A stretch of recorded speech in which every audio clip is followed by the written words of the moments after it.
235 kes baharu COVID-19, bayi berusia 12 hari pesakit paling muda.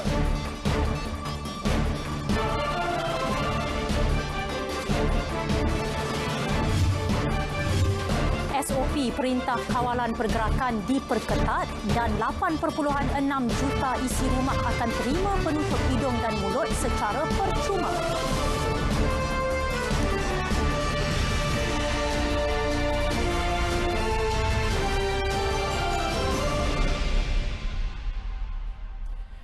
Assalamualaikum, salam sejahtera. Saya Andy Reza Rohadian. Saya Hanim Muhili.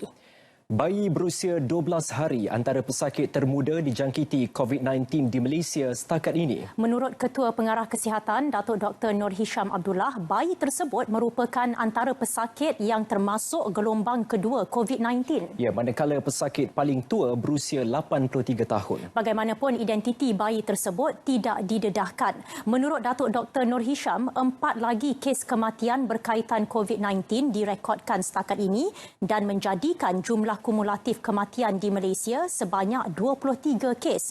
Sehingga 12 tengah hari tadi, terdapat 235 kes baharu dilaporkan, menjadikan jumlah kes positif COVID-19 di Malaysia 2,031 kes. Berdasarkan siasatan awal, daripada 235 kes baru yang dilaporkan, sebanyak 60 kes adalah berkaitan dengan kluster perhimpunan di Seri Petaling.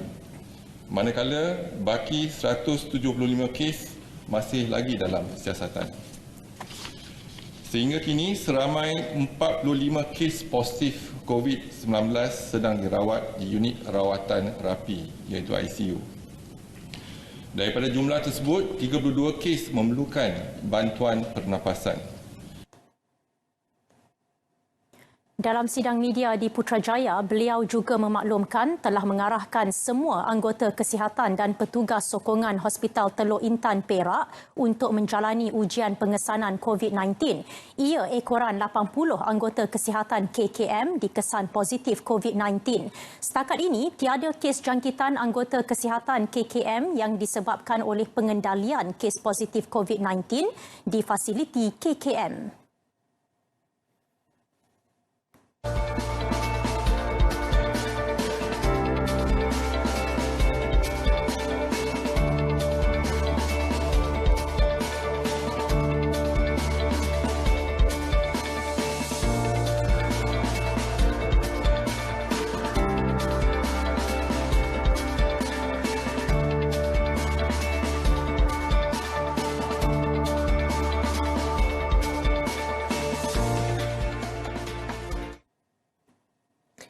Yang di-Pertuan Agong Al-Sultan Abdullah Riayatuddin Al-Mustafa Bilal Shah dan Raja Permaisuri Agong Tunku Azizah Aminah Maimunah Iskandariah menjalani saringan pengesanan COVID-19 di Istana Negara dan disahkan negatif. Ia berikutan 7 kaki tangan Istana Negara disahkan positif COVID-19 dan menerima rawatan di Hospital Kuala Lumpur sejak 24 Mac. Ya, Datuk Pengelola Bijaya Diraja Datuk Ahmad Fadil Syamsuddin dalam satu kenyataan memaklumkan Al-Sultan Abdullah dan Tunku Azizah sedang menjalani kuarantin 14 hari bermula semalam. 7 kaki tangan yang positif turut dikuarantin serta kontak rapat mereka diarah menjalani saringan ujian. Jelas Datuk Ahmad Fadil lagi, yang di-Pertuan Agong disarankan untuk tidak mengadakan pertemuan bersama Perdana Menteri bagi mesyuarat pra-kabinet yang dijadual berlangsung semalam. Pihak pengurusan Istana Negara telah melaksanakan kerja pembersihan dan pembasmian kuman secara menyeluruh mengikut garis panduan.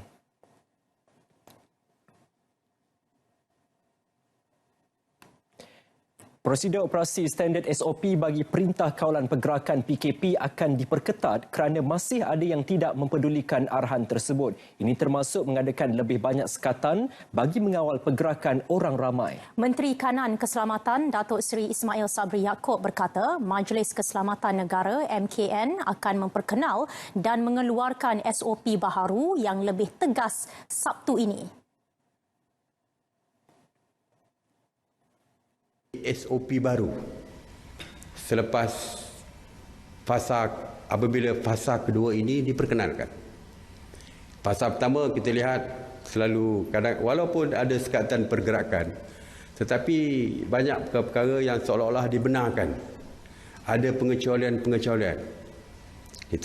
MKN telah pun diminta untuk memperkenalkan atau mengeluarkan SOP yang baru yang mana peraturannya akan menjadi lebih tegas daripada peraturan yang ada hari ini.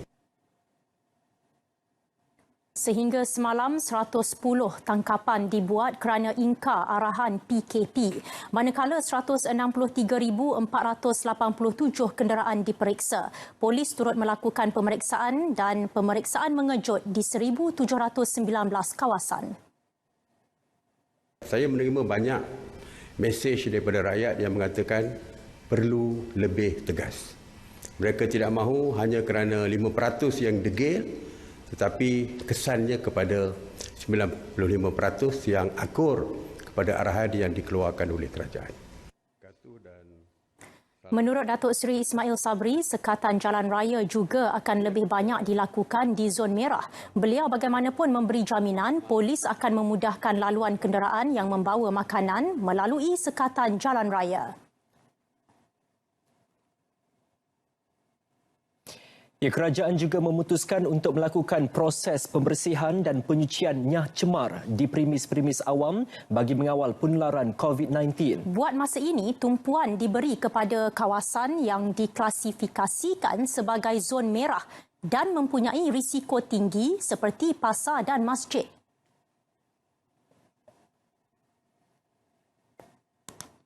Proses pembersihan dan pencucian nyah cemar ataupun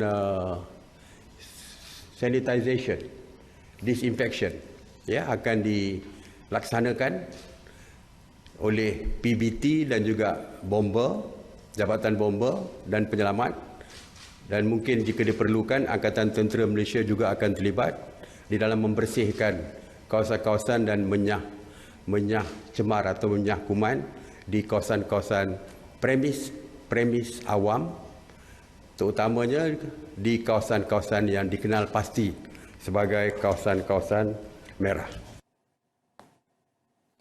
Beliau berkata demikian selepas mesyuarat jawatan kuasa khas menteri-menteri di Pejabat Perdana Menteri Putrajaya. Kawasan merah termasuk Pasar Borong Selayang dan Masjid Seri Petaling.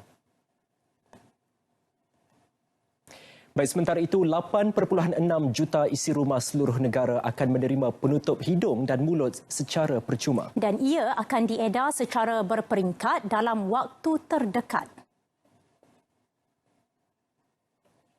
Percuma. Kini kita sedang menunggu topeng muka tersebut daripada negara yang kita import, dan apabila sampai ke negara kita dalam waktu terdekat, kita akan edarkan secara berperingkat. Kita akan edarkan melalui Jawatan Kuasa Pengurusan Bencana Negeri dan Daerah-daerah. Jadi kita akan mula mengedarkan selepas kita memperolehinya daripada negara yang telah pun kita order dari segi topeng tersebut. Beliau turut memaklumkan tabung COVID-19 yang dilancarkan Perdana Menteri Tan Sri Muhyiddin Yassin bagi membantu mereka yang terjejas sehingga kini menerima sumbangan 8.1 juta ringgit.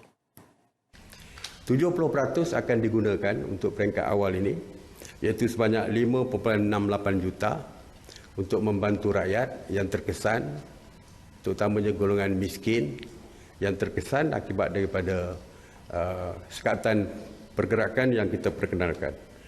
Kementerian Pembangunan Wanita akan mengagihkan bekalan makanan kepada golongan miskin ini dan juga mereka yang memenuhi syarat-syarat.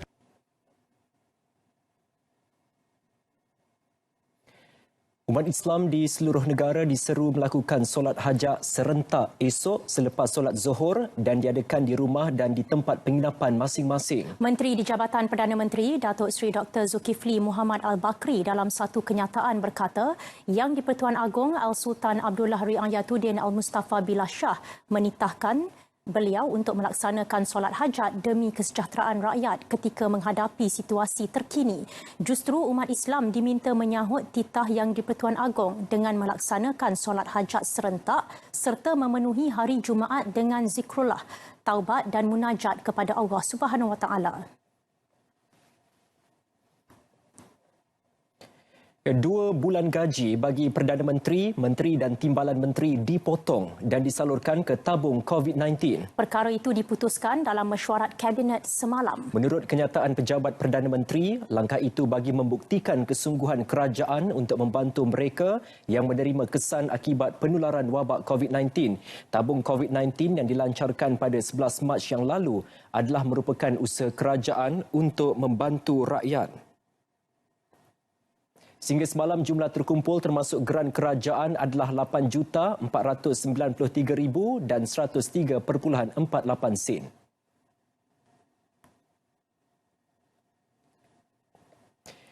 Dan bagi memberi sokongan psikologi kepada semua masyarakat yang terkesan daripada COVID-19 serta Perintah Kawalan Pergerakan, satu talian khas kaunseling COVID-19 melalui talian kasih 15999 diwujudkan.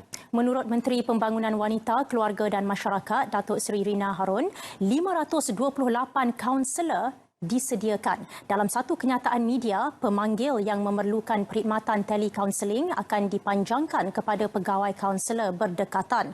Ia bagi memastikan kesihatan mental rakyat Malaysia berada pada tahap stabil.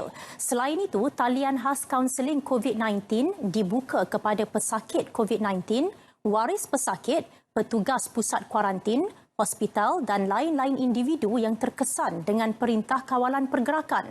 Justru Datuk Seri Rina berkata, kementerian menyarankan supaya mereka yang berdepan tekanan akibat situasi COVID-19 menghubungi talian kasih dengan kadar segera. Amin ya Rabbal Alamin. Baik, kita ke perkembangan selanjutnya. 8 jemaah tabligh yang tiba dari Makassar, Indonesia selepas menghadiri Himpunan Ijtimak Dunia 2020 Zon Asia Sulawesi yang baru pulang melalui terminal Feri Putra Harbour, Johor, dikuarantin 14 hari di rumah masing-masing. Ketua Polis Johor, Dato' Ayub Khan Maidin Piche berkata, mereka sebahagian daripada 1,716 jemaah tabligh dari negeri itu. Dalam pada itu, Polis Johor mempergiat usaha mengesan baki 12 peserta ijtimak tabligh di Masjid Sri Petaling akhir bulan lalu yang masih belum membuat saringan COVID-19.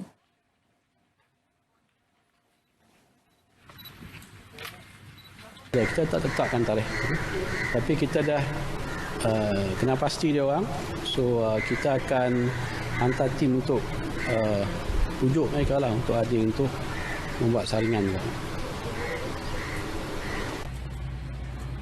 Sejak 23 Mac, 36 jemaah tabligh tiba melalui Terminal Feri Tulang dan Terminal Feri Putri Harbour. Manakala baki 30 jemaah lagi akan tiba dalam waktu terdekat.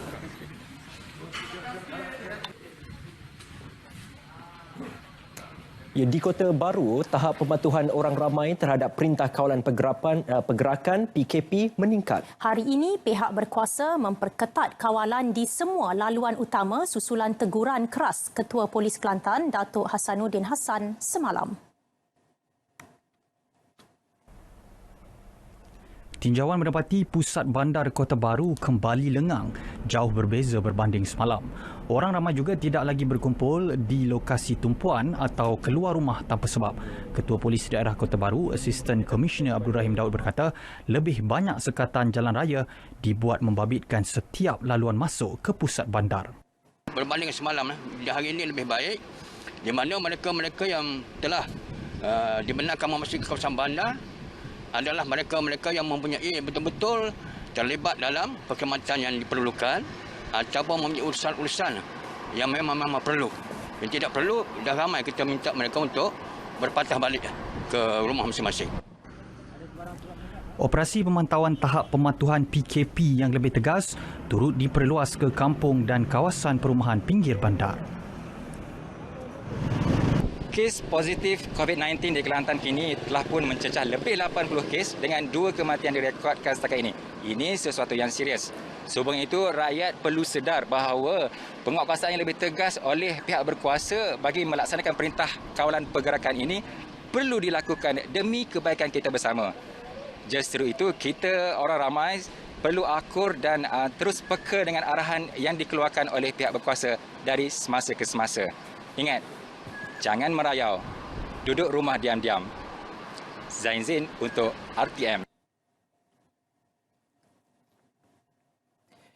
Baik, di Johor, seorang lelaki bersama 3 remaja bawah umur mengaku bersalah di Mahkamah Magistrate Batu Pahat atas tuduhan gagal mematuhi PKP 2 hari lalu. Tertuduh Su Yong Hua, 19 tahun dan ketiga-tiga remaja berumur 17 tahun itu membuat pengakuan berkenaan selepas pertuduhan dibacakan di hadapan Magistrate Nurul Izzati Muhammad. Mengikut pertuduhan, keempat-empatnya ditahan semasa dalam perjalanan ke Jalan Parit Bilal tanpa tujuan penting. Mereka turut berdepan pertuduhan kedua iaitu menghalang penjawat awam menjalankan tugas sewaktu PKP di Jalan Keluang Air Hitam. Yong Hua didenda RM1,000 atau 3 bulan penjara sekiranya gagal membayar denda bagi pertuduhan pertama, manakala denda RM5,000 atau penjara 10 bulan jika gagal membayar denda bagi pertuduhan kedua. Kesemua tertuduh juvana dibenarkan diikat jamin RM3,000 dengan seorang penjamin bagi kedua-dua pertuduhan. Mahkamah juga menetapkan 20 Mei bagi sebutan semula kes sementara menunggu laporan akhlak daripada Jabatan Kebajikan Masyarakat JKM.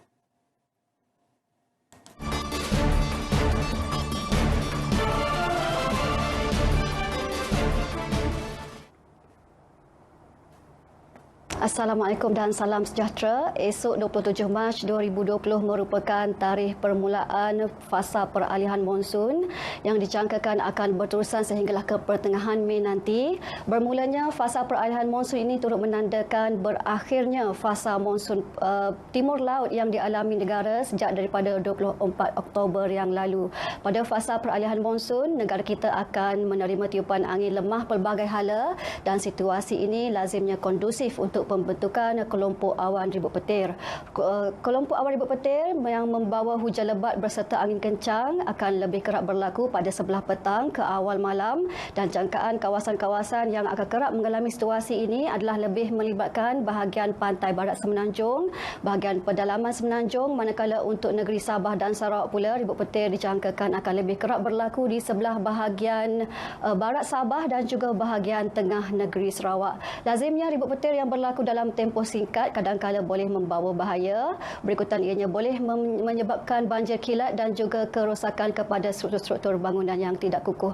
Oleh demikian, kami memohon orang ramai mengambil maklum tentang perubahan keadaan cuaca yang bakal kita alami ini. Jika pada fasa akhir monsun timur laut yang dialami negara baru-baru ini, banyak kawasan-kawasan di negara kita yang mengalami cuaca panas berserta kering sehingga banyak tempat-tempat khususnya di bahagian utara Semenanjung dan juga bahagian barat Semenanjung telah diletakkan di bawah pemantauan tahap 1 berjaga-jaga bagi menghadapi gelombang haba. Pemantauan terkini kami dapati hanya tinggal satu sahaja lagi yang diletakkan di bawah pemantauan berkenaan iaitu daerah Cuping di negeri Perlis. Kami menjangkakan keadaan cuaca panas yang dialami di negeri Perlis akan beransur-ansur pulih susulan daripada hujan yang telah pun mulai turun di negeri berkenaan. Pemantauan hujan untuk 12 jam yang lalu mendapati banyak tempat-tempat di negara kita sudah mulai mengalami hujan dan hujan pada siang tadi lebih tertumpu di hampir ke semua tempat untuk negeri Perlis sehinggalah ke negeri Perak dan turut terdapat beberapa tempat lagi di bahagian pedalaman Pahang, negeri Sembilan, Melaka dan juga Johor Barat mengalami cuaca yang sama. Untuk negeri Sarawak pula cuaca lembap berlaku di hampir ke semua kawasan, manakala untuk Sabah hujan lebih tertumpu di bahagian pedalaman Sabah dan juga timur negeri berkenaan. Untuk tinjauan keadaan cuaca terkini pula, hujan yang berlaku pada petang tadi didapati semakin reda dengan pergerakan kelompok awan bergerak keluar ke arah kawasan perairan. Dijangkakan ianya akan reda sepenuhnya menjelang pada lewat malam ini. Begitu juga dengan hujan yang berlaku di bahagian pedalaman Sabah dan juga pedalaman Sarawak turut dijangkakan akan beransur reda menjelang pada lewat malam nanti. Sekian info cuaca, seterusnya ramalan cuaca bandar-bandar utama pagi esok.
bersua kembali.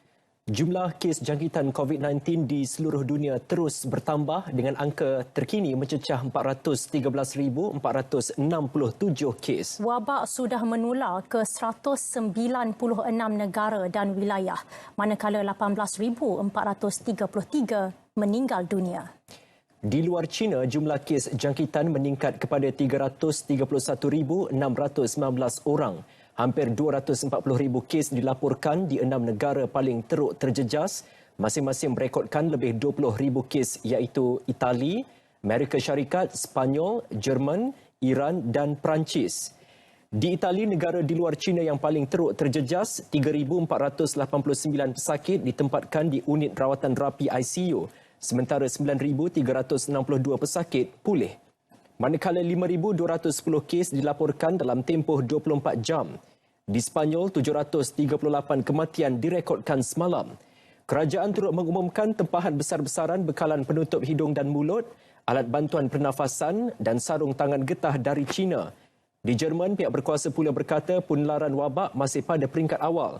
Sementara itu, di United Kingdom, sebuah hospital sementara akan didirikan di sebuah pusat pameran di timur London yang mampu menempatkan sehingga 4,000 pesakit COVID-19.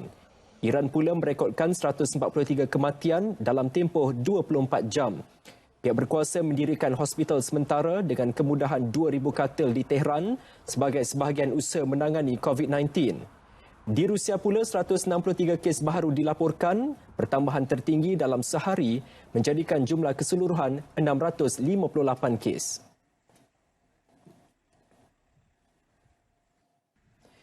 Saudara, 81 rakyat Malaysia dan tanggungan mereka yang dibawa pulang dari Itali mendarat di lapangan terbang antarabangsa Kuala Lumpur KLIA pukul 10 pagi tadi. Jumlah itu merangkumi 34 pelajar dan 8 pegawai Kedutaan Besar Malaysia di Rom dan Holy See serta ahli keluarga mereka. Wartawan Mohan Chinasami melaporkan.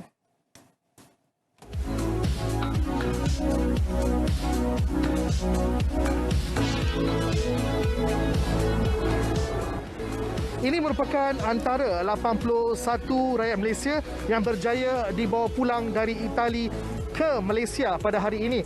Dan untuk pengetahuan anda, mereka telah pun selesai proses saringan dan mereka berehat sebentar sebelum mereka dibawa untuk menaiki bas ini dan dihantar ke ACAP Bandar Elstek Negeri Sembilan bagi proses kuarantin selama 14 hari bagi memastikan mereka benar-benar bebas dari wabak COVID-19. Turut dibawa bersama ialah 17 kru pesawat dan 7 penjauh awam iaitu seorang daripada Kementerian Luar, seorang daripada Agensi Pengurusan Bencana Negara NADMA dan 5 daripada Kementerian Kesihatan. Setibanya di Malaysia, kesemua mereka perlu menjalani proses kuarantin di Akademi Kepimpinan Pengajian Tinggi AKEP selama 14 hari. Ketibaan mereka telah diuruskan pasukan bomba dan penyelamat dengan melaksanakan operasi pembasmian kuman terhadap bagasi dan kenderaan yang membawa mereka. Proses kita daripada penumpang dan juga anak kapal turun daripada kapal penerbangan khas dan dinyah kumankan peringkat pertama di berhampiran dengan kapal, kemudian dibawa ke unit pengurusan bencana udara, bangunan bencana udara ini di sini dan dinyah kumankan kali kedua. Jadi kita nyah kumankan ini ialah merangkumi nyah kuman kepada seluruhan anggota badan, baju, bagasi dan juga semua kenderaan dan juga kapal terbang yang digunakan. So alhamdulillah kita memulakan operasi pada pukul 9.59 tadi apabila bermulanya kapal sampai. Misi membawa pulang ini adalah hasil kerjasama rapat di antara Kementerian Luar, NADMA, KKM serta agensi-agensi lain yang berkaitan. Sebelum ini, kerajaan Itali tidak membenarkan mana-mana pesawat dari luar mendarat di negara tersebut termasuk dari Malaysia. Mohan Chinasami, RTM.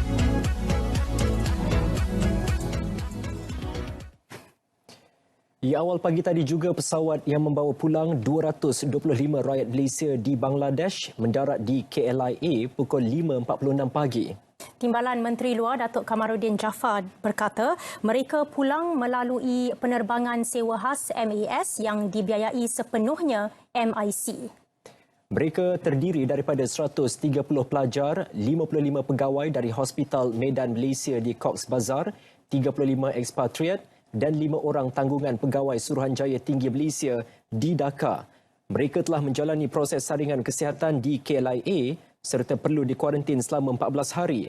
MIC sebelum ini membiayai 6 penerbangan membawa pulang 1,119 rakyat Malaysia yang terkandas di Chennai dan Tiruchirappalli, India melalui penerbangan AirAsia.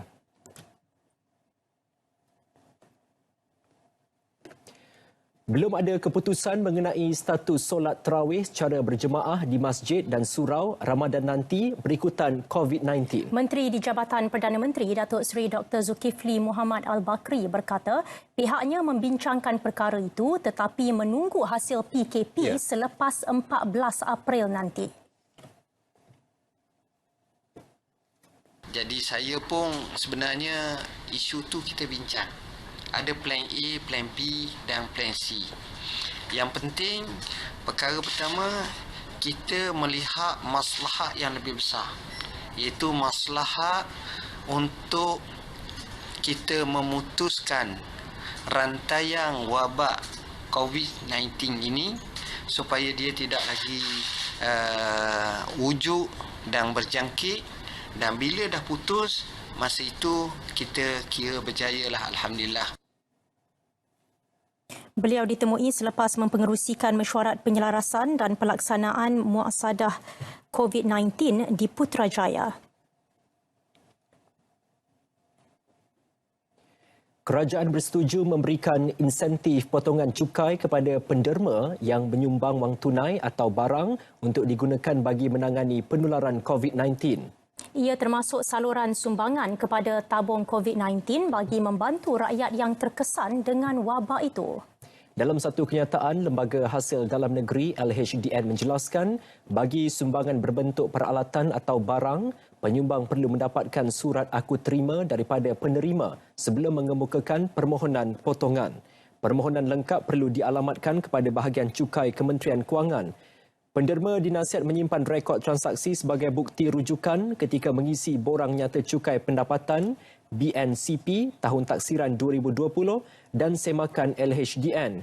Orang awam juga diminta membuat semakan kesahihan organisasi bagi mengelak sebarang penipuan.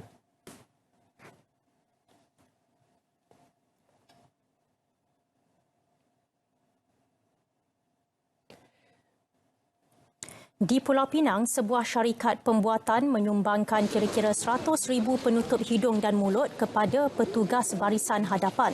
Menurut Ketua Pegawai Operasi Kumpulan Shan Purnam Sendirian Berhad, Dato' S. Selva Kumar, kira-kira 300,000 penutup hidung dan mulut diimport pihaknya dari China untuk diagihkan kepada petugas barisan hadapan yang kekurangan bekalan.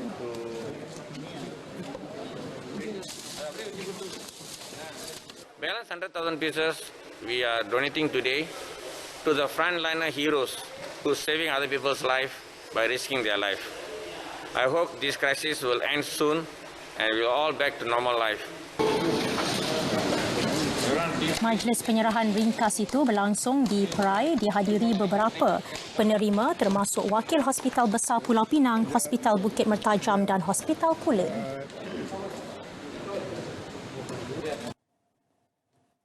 Bersua kembali.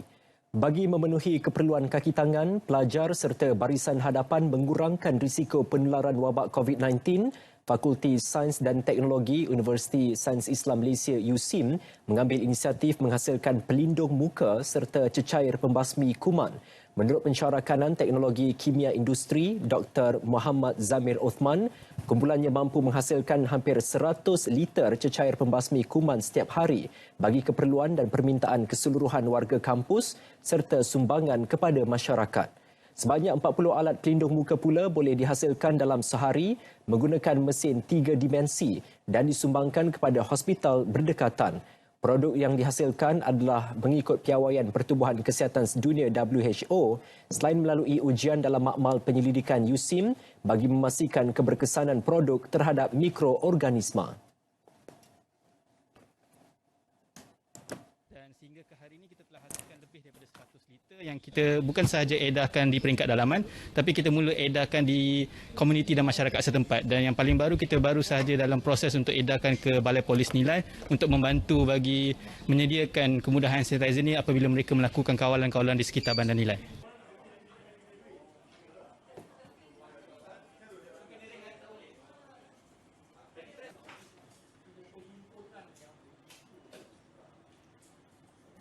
Cecair pembasmi kuman dipekkan ke dalam botol 60mm dan diagihkan kepada seluruh warga kampus, manakala alat pelindung muka diagihkan ke jabatan kritikal yang beroperasi sepanjang tempoh Perintah Kawalan Pergerakan.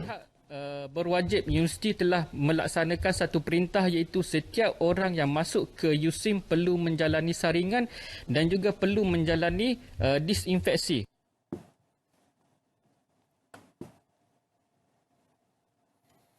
Ini pula nasihat perkhidmatan pengurusan sisa pepejal dan pembersihan sampah.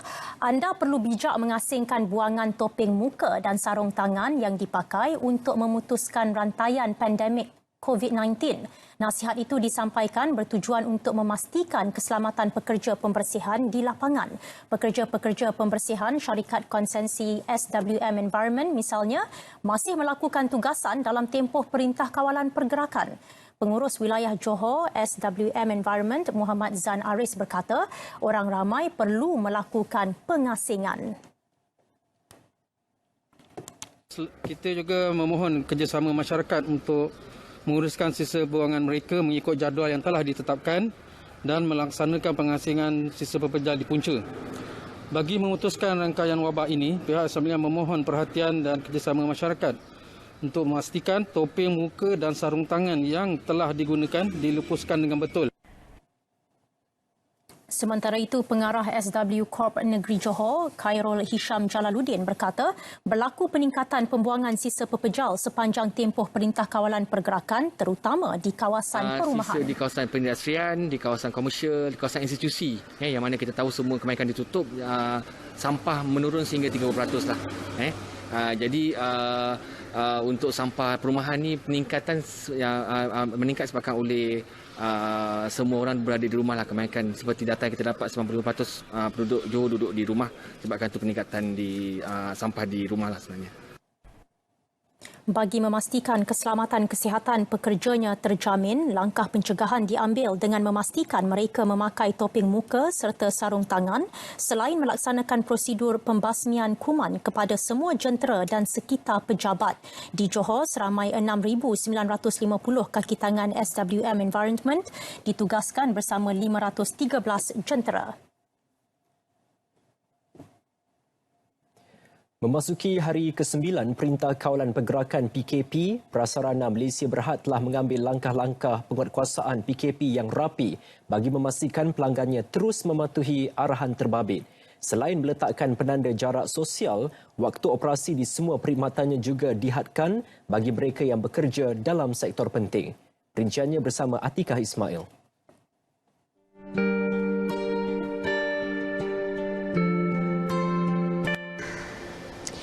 Bagi menyokong usaha kerajaan dalam menguatkuasa Perintah Kawalan Pergerakan, pihak prasarana telah menghadkan waktu operasinya bermula semalam, iaitu 6 pagi sehingga 10 pagi dan 5 petang sehingga 10 malam.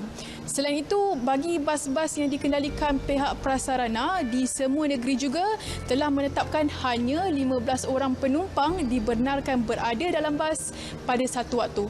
Pada masa sama, Ketua Pegawai Operasi Kumpulan Prasarana Muhammad Nizam Alias memaklumkan penanda jarak sosial diletakkan di kawasan tertentu. Pada masa yang sama juga di dalam train dan di platform, di setengah platform kita laksanakan penjarakan sosial. Jadi kita tandakan kerusi-kerusi tertentu untuk dikosongkan supaya pelanggan yang terpaksa menggunakan pengangkutan awam dalam tempoh ini dapat menjarakkan diri mereka dari pelanggan yang lain. Tambah Nizam, prasarana berpuas hati dengan pematuhan pelanggannya sejak ia dilaksanakan. Dalam tempoh beberapa hari ini, apa yang kita tengok pematuhan agak baik. Ini mungkin didorong oleh pengurangan pelanggan secara ketara beberapa hari kebelakangan ini kita hanya mencatatkan lebih kurang 10% pelanggan daripada pelanggan biasa yang kita terima sebelum tempoh pergerakan derahan ini, dan ini dapat membantu untuk mereka menjarakkan diri mereka di dalam servis-servis kita, dan kita memang berpuas hatilah dengan tahap pembantuan. Inisiatif lain turut dititik beratkan termasuk penyediaan pembersih tangan dan notis serta peringatan yang mendidik masyarakat berkaitan COVID-19. Atika Ismail, RTM. 94 kertas siasatan telah dibuka berhubung penyebaran berita palsu berkaitan COVID-19. Menurut Ketua Pegawai Pematuhan Suruhanjaya Komunikasi dan Multimedia MCMC Zulkarnain Muhammad Yassin, antara sebab berita palsu mudah tersebar ialah sikap orang ramai yang percaya apa sahaja maklumat diberi sehingga tular. Laporan wartawan Grace Aisyah Kedayan. Justru beliau meminta masyarakat merujuk portal sebenarnya.my untuk pengesahan sesuatu berita. Yang ketiga, ambil peluang untuk salurkan kepada kami. Ini kenapa salurkan kepada kami penting? Kerana anda membantu orang lain daripada menjadi mangsa penipuan ataupun menyebarkan lagi berita palsu. Jadi ini sangat penting untuk kami bekerjasama dengan agensi-agensi kerajaan yang lain untuk menangani, memerangi berita palsu. Kita sedang berhadapan dengan memerangi COVID-19. Bantulah kami juga untuk memerangi berita palsu. Zulkarnain Muhammad menjelaskannya selepas menjadi tetamu Selamat Pagi Malaysia di Angkasa Puri. Berita perdana kita teruskan dengan segmen sukan bersama rakan penyampai Fazli Ibrahim. Fazli?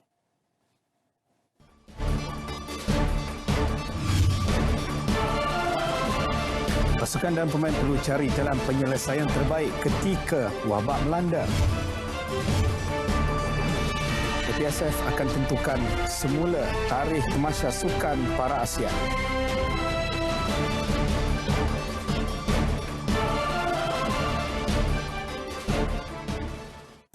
Kita buka tirai segmen sukan dengan perkembangan ini. Susulan pelanjutan tempoh Perintah Kawalan Pergerakan PKP sehingga 14 April depan, Badan Induk Bola Sepak Negara Persatuan Bola Sepak Malaysia FM dan pengendali Liga Malaysia Malaysian Football League MFL menasihati serta menggalakkan semua pasukan dan kelab supaya mengadakan perbincangan terbuka dengan para pemain bagi membincangkan kesan terhadap situasi semasa. Setiausaha Agung FAM Stuart Ramalingam dalam kenyataan yang dikeluarkan hari ini berkata, semua kelab yang bertanding dalam Liga Malaysia 2020 diminta untuk mengadakan perbincangan terbuka bersama pemain supaya satu penyelesaian atau persetujuan bersama dapat dicapai dalam tempoh yang sukar ini. FAM berharap agar kelab-kelab, para pemain dan pegawai dapat sama-sama menggunakan budi bicara dan bertolak ansur demi kepentingan dan kebaikan bersama. Pada masa yang sama katanya, FAM dan MFL juga sentiasa terbuka untuk berbincang atau memberikan pandangan dan nasihat kepada mana-mana pihak sama ada kelab, pemain ataupun pegawai. Saingan CIMB, Liga Super, Liga Premier, Shopee Piala FA, TM Piala Malaysia dan Challenge Cup adalah di bawah kelolaan MFL. Manakala Piala Presiden, Piala Belia dan Malaysia Premier Futsal League MPFL di bawah kelolaan FAM. Sementara saingan Liga M3 dan M4 pula di bawah kelolaan Amateur Football League AFL.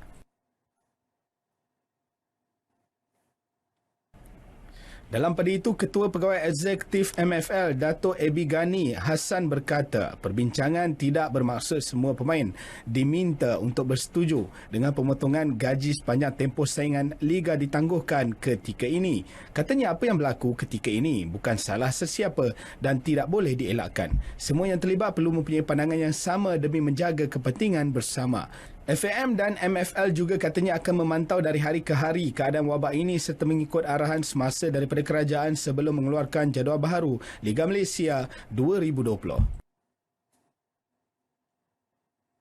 Terima kasih Dato' Hamidin di atas pesanan itu tadi. Dan kita teruskan dengan berita ini. Persekutuan Bola Sepak ASEAN AFF membuat penjadualan semula beberapa kejohanan susulan pandemik COVID-19. 4 kejohanan akan ditangguh bermula kejohanan bola sepak wanita AFF di Filipina pada bulan Mei. Manakala 3 lagi yang bakal berubah ialah kejohanan wanita AFF bawah 18, kejohanan lelaki bawah 16 AFF dan kejohanan lelaki bawah 19 AFF yang sepatutnya berlangsung pada bulan Jun, Julai dan Ogos tahun ini. Presiden AFF Major General Kiev Samit dalam satu kenyataan berkata melihat kepada risiko jangkitan penyakit dalam perhimpunan seperti perlawanan bola sepak tinggi, pihaknya mengambil keputusan untuk melewat atau membatalkan jika perlu bagi meminimalkan hubungan sosial dengan objektif melindungi keselamatan dan kesihatan komuniti bola sepak. Sementara itu, 4 kejohanan akan kekal seperti jadual asal, iaitu kejohanan perempuan bawah 15 AFF di Indonesia pada bulan September. Selain kejohanan futsal AFF, kejohanan kelab futsal AFF dan kejohanan bola sepak pantai AFF kesemuanya di Thailand pada akhir tahun. Kejohanan bola sepak ASEAN juga kekal dijadual pada bulan November. Dalam pada itu, kejohanan kelab ASEAN ACC yang dinanti-nantikan pelancarannya pada tahun ini juga ditukar pada tahun depan. ACC sepatutnya dilangsungkan 10 perlawanan dalam 5 bulan tetapi ditukar susulan penjadualan semula banyak perlawanan liga antara negara ahli AFF dan kejohanan AFF sendiri selain masa yang tidak mencukupi untuk melengkapkannya tahun ini. Presiden Majlis Paralimpik Malaysia MPM Datuk Seri Megati Syahriman Zaharuddin menyokong penuh keputusan Jawatankuasa Olimpik Antarabangsa IOC dan penganjur Tokyo 2020 menangguhkan Sukan Olimpik Tokyo yang turut melibatkan Sukan Paralimpik Tokyo. Susulan dari itu juga beliau akan berbincang dengan Persekutuan Sukan Para ASEAN APSF bagi menentukan tarikh yang paling sesuai untuk menganjurkan Sukan Para ASEAN yang tertangguh beberapa kali sebelum ini. Untuk saya cadangkan itu hari bersama APSF di para SEA Games pun dibuat selepas Olimpik Tokyo. Mana Olimpik Tokyo is postponed. Dan insyaAllah we might have another meeting maybe after 14 sebab Bangkok pun lockdown starting 22nd March till 14 of April. So I have WhatsApp with my President APSF pun. So we'll do next APSF meeting after the 14th of April. So I think Malaysia, Thailand coordinate quite well. Mengenai persediaan kontingen para untuk kedua-dua tamasya itu, Datuk Seri Megat berkata ia bukanlah satu masalah kerana modul latihan mengikut jadual yang ditetapkan dan akan berjalan seperti biasa sebaik tempoh perintah kawalan berakhir. Beliau bercakap selepas menyampaikan sumbangan makanan untuk petugas PDRM di Shah Alam. Susulan penangguhan Sukan Malaysia Sukma Johor 2020 ekoran pandemik COVID-19, Pengerusi Jawatankuasa Pembangunan Belia Sukan dan NGO Terengganu Wan Sukairi Wan Abdullah mengakui persiapan kontingen Sukma Terengganu bakal terjejas jika latihan dihentikan melebihi 3 hari. Justru dalam kenyataan yang dikeluarkan, beliau berkata Majlis Sukan Negeri Terengganu MSNT akan memastikan kesemua jurulatih memantau latihan atlet mereka serta diteruskan di kediaman masing-masing. Prestasi para atlet akan dipantau melalui video dan semakan kadar nadi latihan diwajibkan dihantar kepada jurulatih masing-masing setiap hari. Pihaknya juga berharap tarikh baharu Sukma dapat dimaklumkan lebih awal bagi memastikan jurulatih dapat menyediakan rutin latihan baru yang lebih baik. Menurut Wan Sukairi, Kerajaan Negeri Terengganu sebelum itu telah pun mengambil tindakan segera melalui MSNT menutupkan kesemua premis latihan sukan negeri termasuk pejabatnya bermula 18 Mac lalu dan dilanjutkan sehingga 14 April 2020. Ini termasuklah memberhentikan kesemua aktiviti latihan berkelompok, pengelolaan pertandingan dan sebarang perhimpunan sukan di Terengganu. Teruskan kesihatan anda dengan berita RTM. Semasukan berakhir di sini, saya mengundurkan diri. Selamat malam.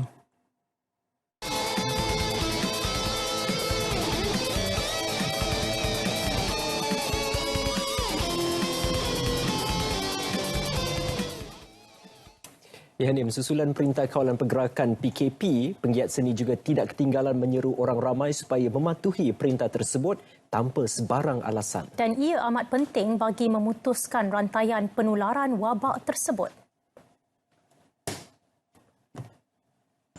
Sebagaimana kita tahu, COVID-19 yang sedang melanda seluruh dunia dan juga melanda negara kita kita dikehendaki supaya sentiasa berada di rumah. Jadi, saya minta seluruh rakyat Malaysia patuhi arahan dan disiplinkan diri kita duduk di rumah, stay at home, dan saya doakan semoga anda sekalian sentiasa diberkati, dirahmati dan dilindungi Allah SWT. Tolonglah duduk di rumah, tolonglah hormati barisan hadapan yang telah membantu kita untuk mengekang penularan wabak COVID-19 ini. Tolonglah.